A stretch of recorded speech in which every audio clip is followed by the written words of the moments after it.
Jésus-Christ brisera la croix à son retour sur terre. Beaucoup pensent que le retour du Christ sur terre a pour objectif l'élimination de Dajjal l'antéchrist, mais, si l'on étudie profondément l'histoire sainte, on verra que ce retour n'est pas simplement limité à l'extermination de Dajjal. De nombreuses organisations sont aussi imputables à sa descente. Lorsqu'Insa ibn Maryam descendra en Syrie, il rejoindra dans les secondes qui suivent l'imam al-Mahdi. Après cela, il aura en charge beaucoup d'autres missions. Jésus-Christ sera escorté par des anges durant son retour. Une boule de lumière, appelée Inayatu Rabbaniyu, leur servira de moyen de locomotion. Le Inayatu Rabbaniyu, qui constituait la voie d'ascension par laquelle ils étaient venus, servira de chemin de retour pour ces mêmes anges. Ce Inayatu est une boule de lumière et la voie d'ascension est un tunnel de lumière qui débute depuis Gaïb, monde invisible, et arrive jusqu'en Syrie. Néanmoins, cette boule de lumière a une fonction supplémentaire. En effet, après le retour de ces anges au monde Gaïb, ce tunnel de lumière persistera entre le monde invisible et Shahada, et se transformera en une boule de lumière. C'est à ce moment que Dieu utilisera les rayonnements que dégagera cette boule pour les projeter sur les croix et les briser ainsi. Le Coran a nié la crucifixion du prophète Jésus. 3 heures après la descente de ce dernier, les rayons de lumière de cette boule atteindront toutes les croix pour les briser en deux. C'est pourquoi, lorsque le prophète Insa descendra sur terre, avant 9 heures du matin, un rayon de lumière ira pénétrer dans toute croix qui aura été conçue pour représenter sa crucifixion, elles seront ainsi toutes brisées. Leur brisement est provoqué par les rayonnements du tunnel d'ascension, après que le Seigneur l'ait transformé en une boule de lumière. Aussi nombreuses que puissent être les croix de ce monde, un rayon lumineux pénétrera dans chacune d'entre elles pour les briser.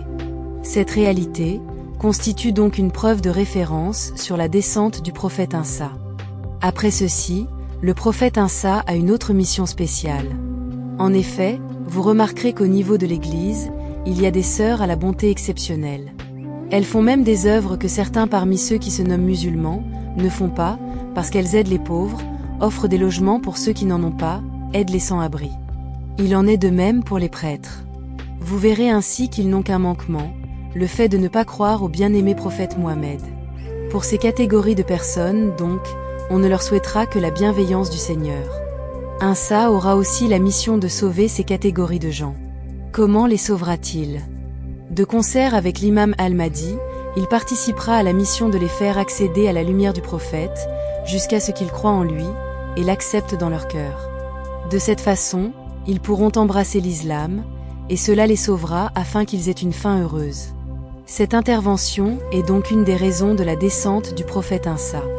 Jésus-Christ se rendra dans tous les lieux où il a été déclaré qu'il est le Fils de Dieu, pour démentir de telles allégations.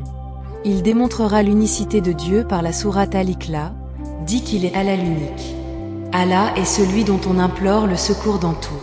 Il n'a jamais engendré et n'a pas été engendré.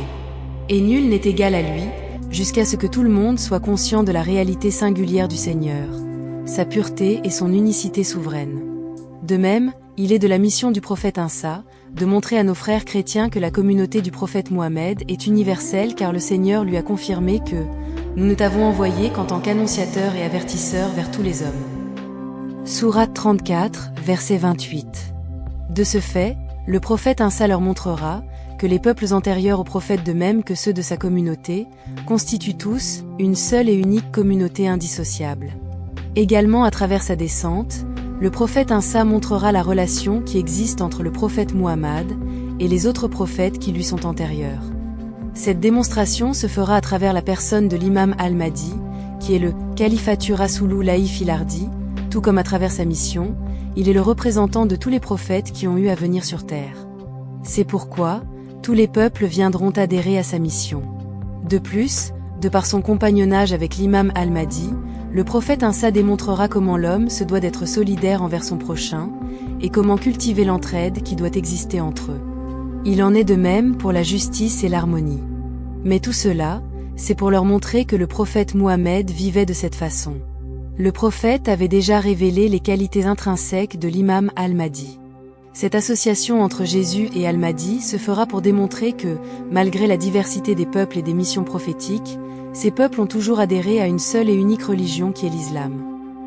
Malgré le nombre et la diversité des prophètes, à leur retour, ils attesteront tous qu'ils sont des musulmans. Ce sera la mission du prophète Insa, d'enseigner cette réalité. Pour ce qui est du reste, le prophète Jésus-Christ fera de sorte que la connexion entre Gaïb et Shahada soit déplacée vers Shahada, le monde visible. Les réalités mystiques de Gaïb seront accessibles aux disciples ou compagnons du Mahdi. Le prophète Insa fera de sorte que le monde islamique puisse en bénéficier, mais également tous ceux qui ont longtemps revendiqué, faisant partie du cercle de ses disciples. C'est ainsi qu'il accompagnera Imam al-Mahdi durant 7 ans. Lorsqu'al-Mahdi quittera le monde, c'est lui qui assurera l'intérim pendant 2 ans, en supervisant à la fois la communauté islamique et ses partisans. De par sa mission, il fera connaître à ses adeptes qu'il n'a pas de disciples, mais qu'il existe plutôt une seule Oumma, la communauté du prophète Mohammed. C'est ainsi qu'il vivra avec eux, en accomplissant la prière avec la communauté, jeûnant pendant le ramadan, donnant la zaka, accomplissant le hajj à côté d'eux, et partageant avec eux le même dogme qu'est La ilaha illallah Muhammadur Rasulullah.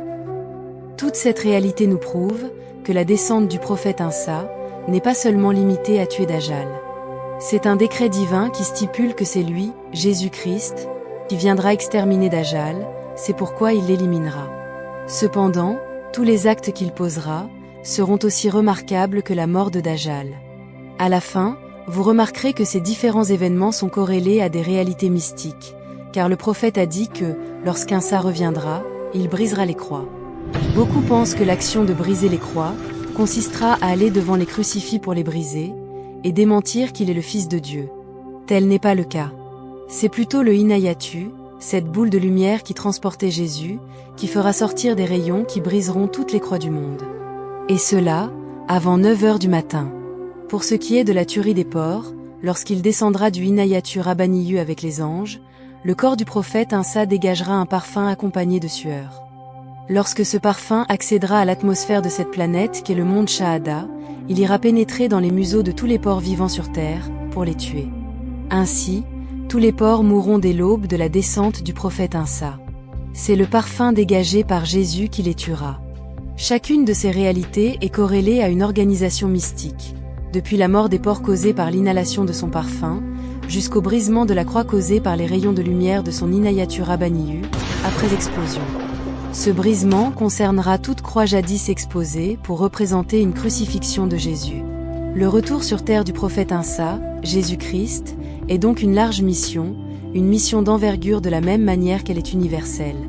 Suivez-nous, en vous abonnant à notre chaîne, pour ne rater aucune des révélations faites par l'imam al-Mahdi. À bientôt donc pour une prochaine vidéo.